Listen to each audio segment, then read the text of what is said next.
So now that we've understood the effect of temperature, and also something interesting I got from Elizabeth is that the thermal time is interesting, but you see there are limitations at using it blindly to predict the phenological stages.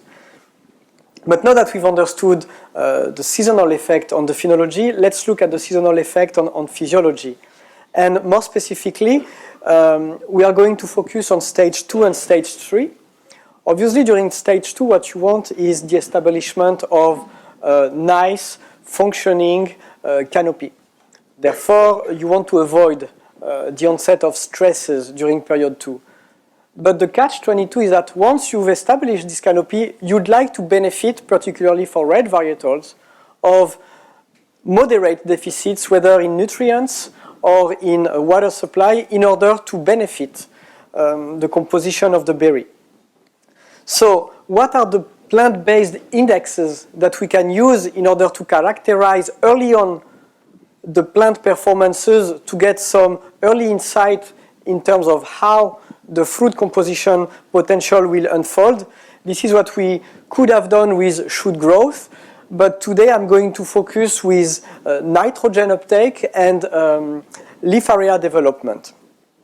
So those are basically the two indices that we are going to discuss, with the goal in mind that as long as we remain within a uniform area, so that when we are looking at plant indexes, we are not mixing plant coming from a very weak spot with plant coming from a very vigorous spot. So we are only looking at how, given the uniformity of the vineyard area, the passing of time, the passing of climatic conditions and environmental stresses is modulating the plant physiological response. So the context, well, during period 2, where we get most of the biomass being synthesized at the aerial part, we see that basically 15, 16, and 17 are cruising along. We are in the same level of average in terms of climatic condition that we have seen in 2012. Okay, so nothing really out of the usual. So we are going to analyze those two plant indexes with the mindset that heat accumulation profile is similar to the previous 2 years, and that the warming that we observed during period 2 is typical of what has been observed since 2013. The question now is how those environmental stresses shaping the vine development. We know that a complex combination of water, nutrients, and light drives leaf area growth, but as different level of growth has been reached, different level of needs arise from those different level of growth. So this is why timing of leaf area growth and timing of phenology drive the needs, and then the severity of the need drives the severity of the deficit. So what do we know about nitrogen? I think nitrogen is important because we speak a lot about water, but what's happening with water is that when we have drought during a winter, or when we have a lot of water during a winter, it changes microbiological activities, therefore it changes the amount of nitrogen that is initially available, as well as other compounds. So maybe what's going to come as a consequence of drought is that there are going to be some disorder in terms of nutrient uptake, let aside from disorder induced by purely the lack of water. So that's why it's important, I think, to start developing an understanding of how right now the nitrogen and the other nutrients along it are developing into the plant, so that we can respect the timing of when nutrients are flooding into the plant. And this is a typical nitrogen kinetics that we observe. You see that around 400 growing degree days, when we've reached bloom, the nitrogen is going at full speed as it populates the leaf and really concentrates even along the stem. And then around 600 growing degree days, there is a decline until we reach a peak value, which is the maximum level of nitrogen distributed along the leaves, that will set up the stage for photosynthetic activities and later on yeast assimilable nitrogen into the fruit. Okay, I think it's because it's trying to ask the network, so I'm going.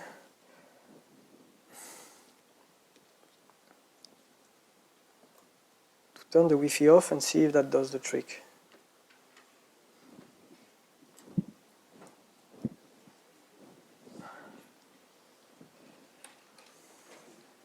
So what's... The winds of technical innovation may not be with us today. I do apologize.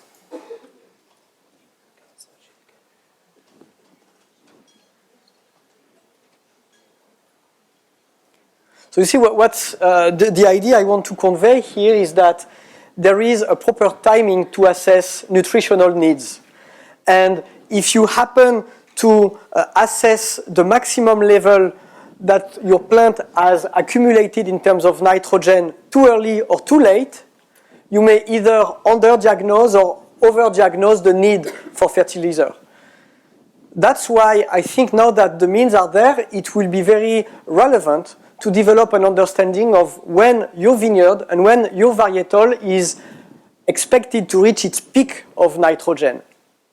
Because you know it's not as simple as I make an assessment at Bloom, I make an assessment at Veraison. You see that between those two dates, there is a lot of fluctuations going on. So this is why we think that having this information will contribute to not only improving practices from a vineyard manager standpoint, but also improving the fruit potential from a winemaker standpoint. From a vineyard manager, understanding the timing of when nitrogen peaks will refine the need for nitrogen needs and assessing whether or not it's important to remediate with fertilization and corrective actions. From a winemaker standpoint, we know that the amount of nitrogen accumulated last year will affect the yield potential next year. So there is a very important issue around maintaining a steady, sustainable production by incorporating when your nitrogen was uptaken last year to interpret fluctuations in current year yield. Then if we are looking at red varietals, I refer to the works from Bordeaux, Soubeyran, etc., 2014, 2016. Those guys have clearly shown that a moderate deficit pre-veraison boosts the anthocyanin and the color. And later on during that presentation, we'll see the relationship between sensorial properties of tannins and color incorporation into the wine. So color is important from a winemaker standpoint. Obviously, the impact of nitrogen may be positive for white varietals or negative on green aromas. Here I'm referring to Mendes Costabel, who presented here in 2014. He showed that when we had a rain exclusion during the winter, we had less nitrogen uptaken and we had less green flavors into the berries. So manipulating your nitrogen uptake during period 2 and period 3 will enhance or decrease the potential for green flavors such as methoxypyrazine. And last, the functioning of the plant is directly dependent upon how well nitrogen is doing its job at maintaining the flow of photosynthate and therefore the flow of sugar. With Nicolas Bernard later on, we will see how the flow of sugar from the leaves to the berries responds to different extreme events. So that's why nitrogen is so crucial, because it's at the source of so many different things. So what I'd like to ask you now, since we monitored the kinetics of nitrogen last year versus this year, since we know the differences between 16 and 17, what guess would you like to take? Do you think this year the nitrogen uptake lasted more time or lasted less time because we had more rain, but maybe because we had high heat accumulation during period 2, you think it's going to be the same? We also had important leaf area development. What's the consequence of an important leaf area development? Is there a proportion between I have more leaves, I uptake more nitrogen, or actually I have a finite amount of nitrogen, therefore if I have more leaves, my nitrogen gets diluted into more biomass? So you see, it's not as intuitive as one might have thought. So what we've done here is basically looking at when the highest amount of nitrogen on a per block basis is being reached. And you see that in 2016 versus 2017, we observed that those peaks have been reached earlier. That's not something I think could have been easily guessed. And what's interesting is that in the past you see that basically we expect those peaks to be reached between 500 and 700 growing degree days after bud break. So we're basically looking at Merlot and Cabernet in green and Cabernet Sauvignon in orange. You see that basically on average it happens 100 growing degree days to 200 growing degree days earlier. That means a lot of weeks, 3 to 4 weeks. That means that the way you're making your assessment of vine nutritional needs has to respect the natural cycle of the plant. More interestingly, we realize that not all the blocks are under the same clock. If you keep using growing degree days as your reference to time when different blocks are peaking in terms of maximum nitrogen uptake, you see that there are blocks that are just late accumulators. And those blocks are typically the ones where the chances of overestimating the need for nitrogen are high because you make your assessment at bloom, and this block is just a slow accumulator. You see that those guys need sometimes 1,000 growing degree days to reach their peak of nitrogen. So what you're doing, if you do not acknowledge that, is that you're maintaining a need for more and more nitrogen because you diagnose your nitrogen need too early, therefore you apply more nitrogen, therefore you sustain the level of vegetative expression in this plant, and you have a plant that keeps being very vigorous from one year to the next. And that's not because you're doing a bad job, it's just because you are assessing too early the need for nitrogen boost. So I think that's an important thing that we discovered, is that basically we all knew that there is a very intertwined relationship between nitrogen flux and water flux, but we didn't know the spread of nitrogen uptake peaking from the earliest sites around 500 growing degree days down to 1,000 growing degree days in the latest sites. So it's going to be interesting, I think, in the future to fine-tune the distribution of nitrogen within the plant by acknowledging that different varietals and different vineyards have different time profile. So those are the basic conclusions from a nitrogen standpoint. In 2017, we observed an earlier flush of nitrogen into the plant. So 2017 hastens the onset of vegetative development and nitrogen uptake. We also observe a stronger disparities in the timing of when that peak of nitrogen was being reached. Last year it was more regrouped, this year it was more scattered all over the place, which is directly, I think, an application of what Elizabeth showed to us. You see that with time and with warming temperature, we observe a greater scattering of phenological dates. Some are going to be delayed, some are going to be enhanced, while we observe the same thing in terms of nitrogen distribution. So the practical take-home for 2018 is that plan the assessment of your nutritional needs according to block-specific parameters. Ask yourself the question, is your block an early or a late nitrogen accumulator? Therefore, you have an incentive to avoid overestimating or underestimating your nitrogen needs. And keep in mind that it has always carryover effect on next year yield. And from a winemaker standpoint, by having this early knowledge in May, June, you get an early sense of what is to come in terms of fruit ripening kinetics. So that closes the chapter around nitrogen flux. Now, what does maintain the flux of nitrogen? What carries the nitrogen from the root to the leaf is really the engine of the plant, and the size of this engine is what we call the basal crop coefficient. So I know it's a concept that is used in many different aspects. Here I'm not talking about the vineyard crop coefficient. I'm just talking as if my plant was a car, and I'm trying to characterize the horsepower of this car. Is this plant really effective at pulling water out and transpiring it in the atmosphere, or is it rather a slow drinker that doesn't need to pump a lot of water out on a daily basis? The KCB is expressed as a fraction of the climatic demand, and when it's high, it means that you plant when it doesn't have any moisture deficit, has a maximum level of transpiration that is high. That means a lot of water will go out of this plant if the KCB is high. Explaining the KCB is difficult. There is a lot of studies going on because it's a complex mix of how much light is being intercepted, what is the leaf thickness, how light is being distributed, how much nitrogen and photosynthetic activity there is, how does the stomate adjust their size according to environmental stresses. So all of that contributes to setting the KCB. So that's why every season has a strong footprint on the KCB. And I wanted to share with you this concept as it's publicly available in the literature. So here the work from Poblete Echevarria in 2013.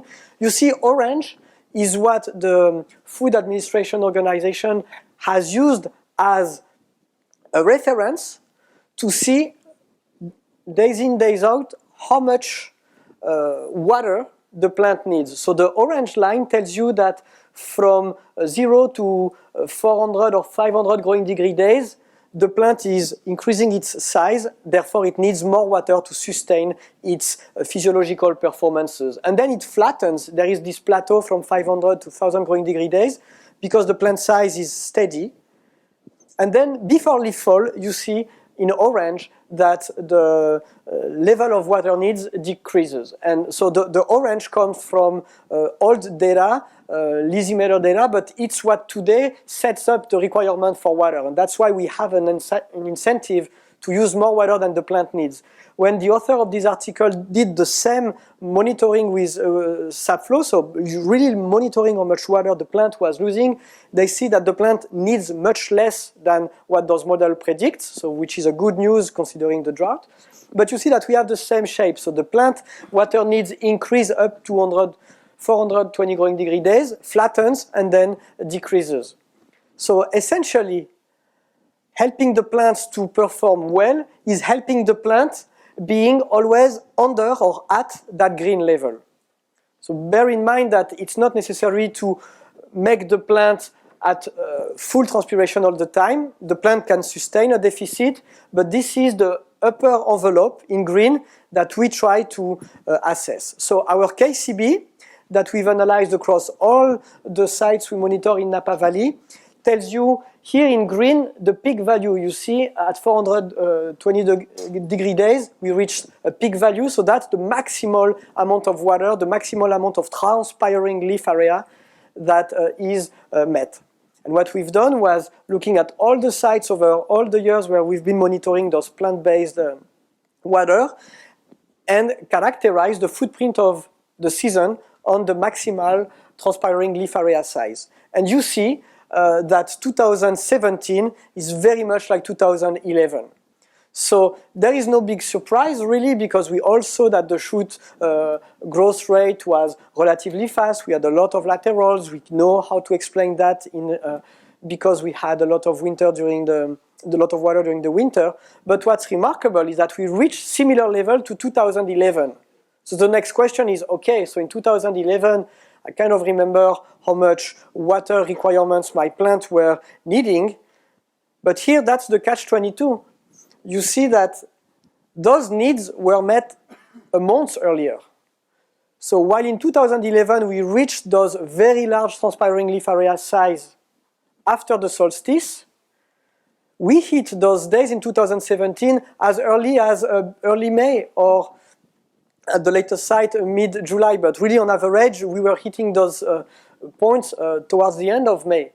So the plant had almost 3 more weeks with very long and very warm days to transpire in a season where its size is extraordinarily large, which means that the rate at which water will be depleted from the root reservoir will be faster, which leads to this counterintuitive fact that in spite of the very heavy winter rains, we saw some significant water deficit pre-veraison, which is a bit counterintuitive, but it's easy to explain when we look at the timing when the maximal transpiring leaf area size has been reached.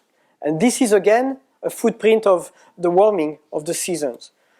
So to wrap up, in terms of water, like I did for nitrogen, maximum value of KCB have been reached earlier in 2017, but are similar to 2011, which means that there is a potential for greater water deficit.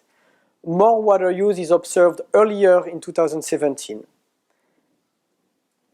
You can combine to that the fact, I will discuss in a minute, that there was a very strong atmospheric pressure because we never had during period 2 and period 3 so much heat waves. So that made the things even worse in terms of hastening the onset of water deficit. Then about the intertwining between nitrogen and water flow. What was very interesting was to see that we knew we had a lot of nitrogen initial pool because we had a lot of water, therefore a lot of conversion of nitrogen to be plant assimilable nitrogen before period 2 and period 3. However, in sites where water deficit kicked in, nitrogen supply was in deficit, which means water rules. Its water deficit has a stronger footprint on nitrogen. You may have a lot of nitrogen available in the ground. If water deficit kicks in, there won't be any compensation because there is a greater concentration of nitrogen in the ground. So, which is also counterintuitive. Also, the other thing we've seen in sites whose root reservoir was not limiting, we had a lot of leaf area growth, and we have observed this nitrogen dilution happening within more biomass. So the wrong thing to do is to overreact and apply more fertilizer when we think that actually the plant is in need of it. It's just because there is way more leaves. In terms of practical consequences, I thought it was going to be nice to do a parallel between 2016 and 2017. Last year, in terms of water, we were trying to enhance pre-veraison water deficit by delaying cover crop mowing, by delaying hedging, or by leaving more lateral so that more light was penetrating inside the canopy and in turn converted into water vapor. Regarding the nitrogen, we were trying to minimize fertilizer use. In 2017, it's the opposite in terms of water. We try to minimize the severity of pre-veraison water deficit when we are in distinctive vineyards where water supply is limiting earlier, which is often the case here. Earlier crop mowing, earlier hedging, and remove more laterals to decrease a little bit this KCB max to a more standardized value.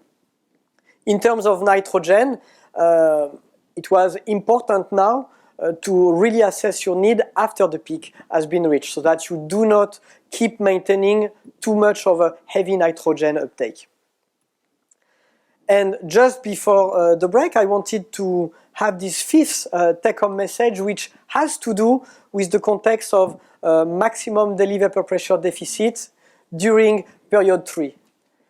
You see, here we reported in green the average of maximum daily vapor pressure deficit. So the vapor pressure deficit is the combination of relative humidity and high temperature. And it really describes how dry and how much water is being drawn from your skin or from a plant if you're a plant when you are outside.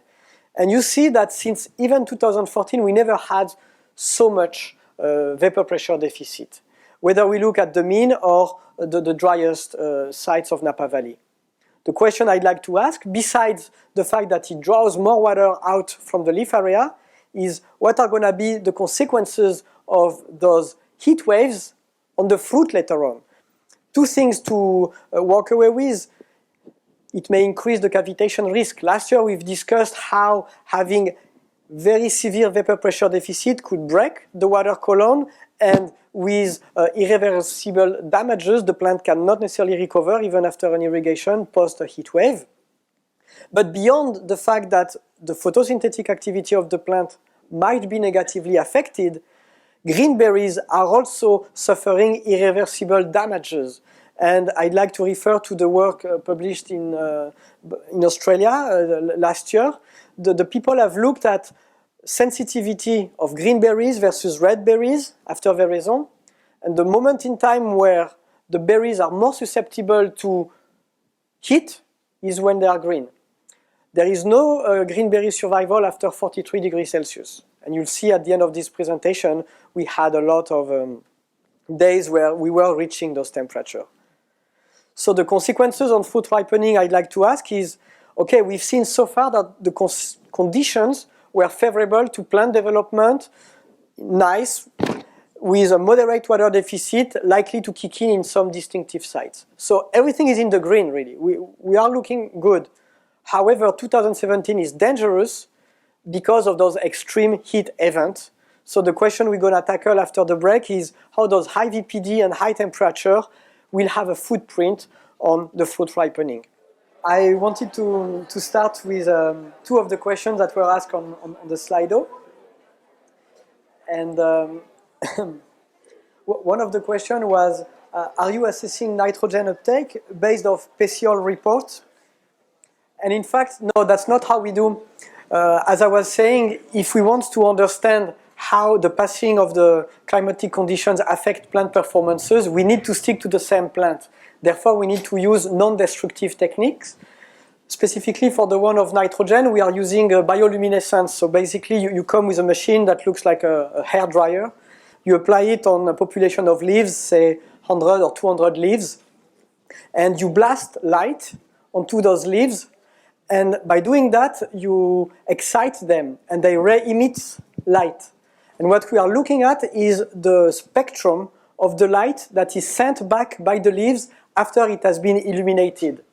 And by analyzing this spectrum, we can actually look at the peak of nitrogen. And by repeating those measurements every week or every 3 days, we can look at the time profile and see the speed at which nitrogen increases its concentration within the leaf, and after which point the concentration of nitrogen reaches a plateau, and after which point it declines if that's what's observed. We can also observe if applying a fertilizer spray, for instance, is effective or not by looking at after application whether or not we see this increase in the PECIOL, and obviously we in the limb of the leaf. So of course we couldn't do that if it was a destructive sampling. So this technique is called fluorescence, and it was published in 2015, I think, and that's what we implement in the vineyards now. The second question was how does the peak of nitrogen uptake compare across different rootstock, and are drought-tolerant rootstock responding differently? So this very question was asked in Mendoza in 2017 at the GESCO. There is a very nice paper published right now. I'm going to put it on the blog very soon. And the answer is yes. The peak of nitrogen over a large range of rootstock goes from 7 to 18. To give you an idea, in Napa we are on average at 12, which means that depending upon what type of rootstock you are going to select, you're going to either inflate or deflate the potential of your scion to accumulate more or less nitrogen. But on top of that, you have also to account for varietal-specific nitrogen peak, which is also hugely variable. If you look at a Sauvignon Blanc, which is around 18, versus some Grenache, which are more around 8. So you have two factors that modulate the potential for nitrogen uptake.